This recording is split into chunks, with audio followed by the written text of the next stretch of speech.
Hi అండి, welcome to Jyothi Royals. ఈరోజు video వచ్చేసి దోసకాయ కర్రీ అండి. ఇది దోసకాయ గోరు పులుసు అంటారు. దోసకాయ ఉల్లిపాయతోటే చేస్తారు, టమాటాలు వేయరు ఇందులో. నేనైతే 2 దోసకాయలు తీసుకున్నాను, 4 ఉల్లిపాయలు చిన్నవి తీసుకున్నాను. దోసకాయ చేదు చూసుకొని వేసుకోవాలండి. ఒకటైతే చేదు వచ్చేసింది, విత్తనాలు తీసేసి దోసకాయ ఒకటే వేసాను. ఫస్ట్ అయితే బాండి పెట్టుకోవాలి. ఆయిల్ వేసుకొని ఇది కొంచెం హీట్ అయిన తర్వాత పోపు దినుసులు వేసుకోవాలి. ఇవి కొంచెం ఫ్రై అవ్వనివ్వాలి.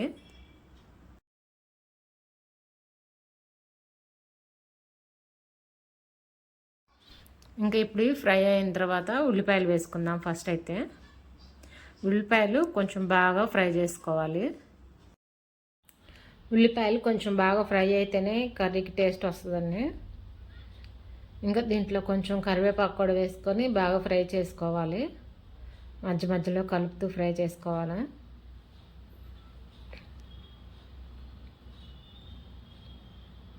నా ఛానల్ ఎవరైనా కొత్తగా చూస్తుంటే సబ్స్క్రైబ్ చేసుకోండి, లైక్ చేయండి, షేర్ చేయండి. మీ ఇంట్లో కూడా ఎప్పుడైనా ఇట్లా కర్రీ చేసుకున్నారేమో కామెంట్ చేయండి. ఈ కర్రీ అయితే మా అత్తయ్య దగ్గర చూసి నేర్చుకున్నానని నేను. ఇంకా ఇవన్నీ ఫ్రై అయిపోయిన తర్వాత దోసకాయలు కూడా వేస్తున్నాను. ఇంకా దోసకాయలు కూడా వేసుకొని బాగా ఫ్రై చేసుకోవాలి. ఇంకా దీంట్లో కావాల్సిన ఉప్పు, సరిపడా ఉప్పు, పసుపు, కారం అన్నీ వేసుకొని బాగా కొంచెం సేపు మగ్గనివ్వాలి.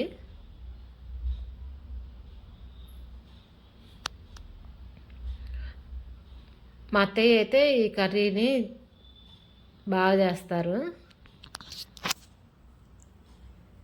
నేను ఫస్ట్ ఛానల్ స్టార్ట్ చేసినప్పుడు కూడా ఇదే కర్రీ పెట్టానండి. దోసకాయ గోరు పులుసు అంటారు. గోరు పులుసు అంటే కొంచెం వేస్తాం కాబట్టి అది గోరు పులుసు అన్నమాట.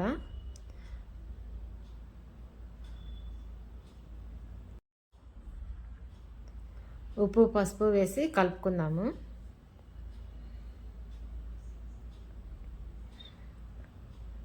గోరు పులుసు ఏంది అని అడిగితే మా అత్తయ్యని కొంచెం వేసుకుంటారు కాబట్టి గోరు పులుసు అంటారు అని చెప్పింది. ఇంకా దీంట్లో కొంచెం బెల్లం కూడా వేస్తారు. టేస్ట్ అయితే సూపర్ ఉంటుందండి. పిల్లలకు కూడా బాగా నచ్చుతుంది.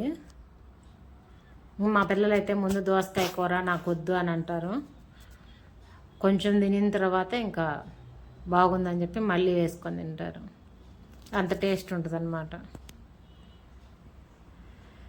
ఇవి ఇంకా ముక్కలంతా కలిపేసుకొని ఒకసారి ఇంకా కారం వేసుకుందాము. నేనైతే కొంచెము మసాలా పొడి వేస్తానండి. మసాలా పొడి అంటే సాంబార్ కారం అంటారు, అది సాంబార్ పౌడరు. కారం కూడా మసాలా కారం ఇది, అందుకని చెప్పి కొంచెం సాంబార్ పౌడర్ వేస్తాను. ఆ పౌడర్లో అన్నీ పచ్చిపప్పు, మినపప్పు, ధనియాలు, కొంచెం ఎండుమిర్చి అన్నీ వేసి మిక్సీకి వేసుకున్నాం అనుకోండి, అన్నీ కలిపి ఫ్రై చేసుకొని టేస్ట్ బాగుంటుందండి. దేంట్లో వేసుకున్నా కూడా కొంచెం వేసుకుంటే చాలు, టేస్ట్ సూపర్ ఉంటుంది. ఇంకా ఇవంతా కలిపేసుకొని బాగా మగ్గనిచ్చుకోవాలి. ఇంకేం వేయద్దండి, వాటర్ దోసకాయలో ఉల్లిపాయలో ఉన్న నీరు వచ్చేస్తుంది. మళ్ళీ కొంచెం చింతపండు పులుసు వేస్తాం కదా, సరిపోద్ది అనమాట. ఇది కొంచెం మగ్గిన తర్వాత చింతపండు పులుసు వేసుకుందాము.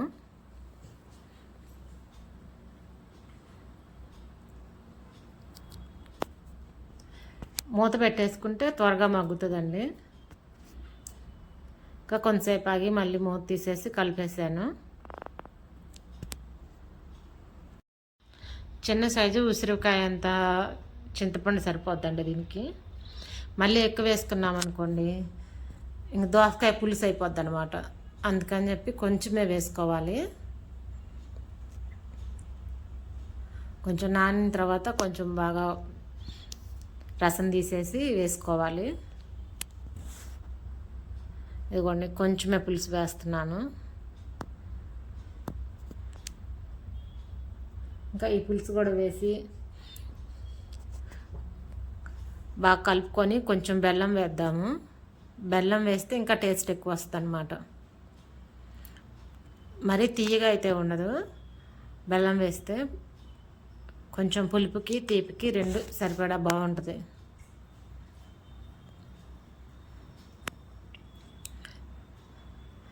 ఈ చింతపండు పులుసు వేసిన తర్వాత కొంచెం సేపు సిమ్లో పెట్టేసి మగ్గనిద్దాము.